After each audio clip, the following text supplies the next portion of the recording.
Friends, UAE అంటే United Arab Emirates. ఈ దేశాన్ని అరేబియా ముత్యం అని కూడా పిలుస్తారు. ఎందుకంటే ప్రపంచంలోనే అత్యంత ప్రసిద్ధి పొందిన 3 నగరాలతో ఈ దేశం ఎంతగానో ప్రసిద్ధి చెందింది. అదే దుబాయ్, అబుదాబు, షార్జా.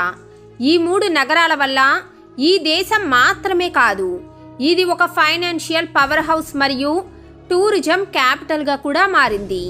కానీ ఫ్రెండ్స్, ప్రస్తుతం ఈ 3 నగరాలపై ఇరాన్ నేరుగా లక్ష్యంగా పెట్టుకుంది. మీరు స్క్రీన్ మీద చూస్తున్నారు కదా. నేను ఈ వీడియో చేస్తున్న సమయానికే భారీ బాంబుల దాడులు, డ్రోన్ దాడులు కూడా జరుగుతూ ఉన్నాయి. సుమారుగా నిన్న రాత్రి నుండే మొత్తం దేశం మీద 300 డ్రోన్లు, అదనంగా 100కు పైగా బాలిస్టిక్ మిసైల్స్ కూడా ప్రయోగించబడ్డాయి. అయితే వీటన్నిటినీ కూడా అంటే వీటిలో 99% యుఏఈ రక్షణ వ్యవస్థ తక్షణమే అడ్డుకుంది. వాటిని ధ్వంసం కూడా చేసింది.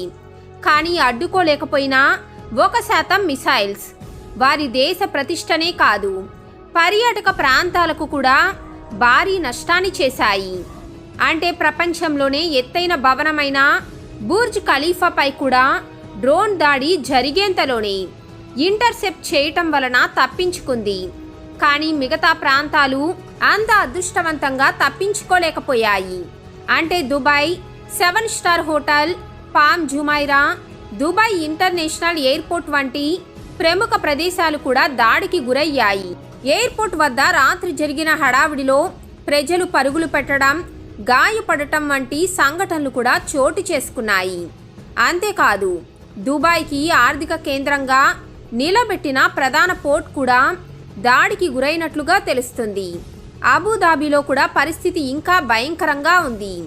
కొద్ది నిమిషాల్లోనే దాడులు జరుగుతూ ఉన్నాయి. దీంతో కేవలం దుబాయ్ ప్రతిష్ట మాత్రమే కాదు, మొత్తం యుఏఈ ఇమేజ్ కూడా ఇప్పుడు దెబ్బతింటుంది. అయితే ఇప్పుడు ముఖ్యమైన ప్రశ్న ఏమిటి అంటే, అసలు ఇరాన్ ఎందుకు యుఏఈని లక్ష్యంగా చేసుకుంది అనే కదా. అరబ్ దేశాల్లో చాలా వరకు అమెరికన్ మిలిటరీ బేస్లు ఉన్నాయి. ఉదాహరణకు ఖతర్ చిన్న దేశమైనా కూడా 2 ఎయిర్ బేస్లకు ఆతిథ్యం ఇస్తుంది.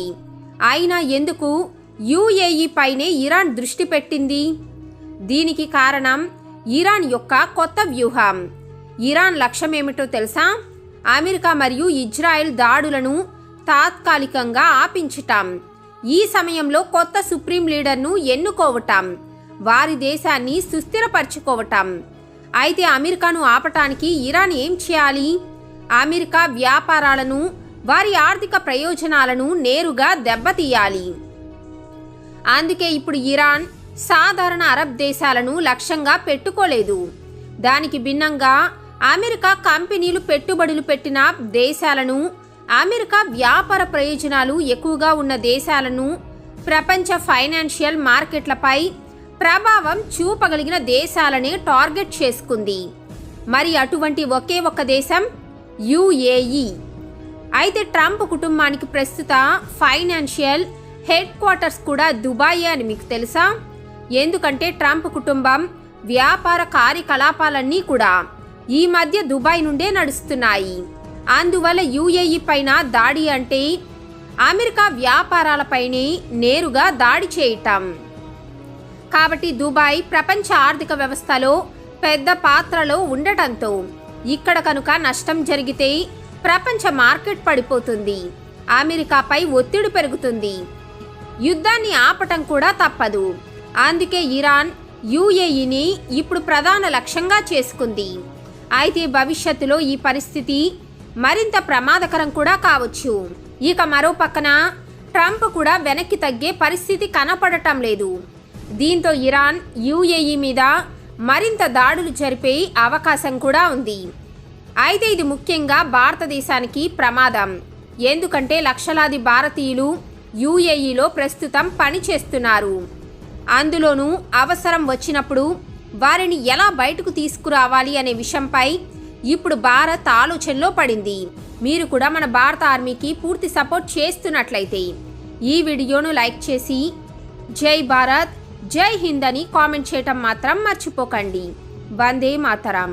జై హింద్.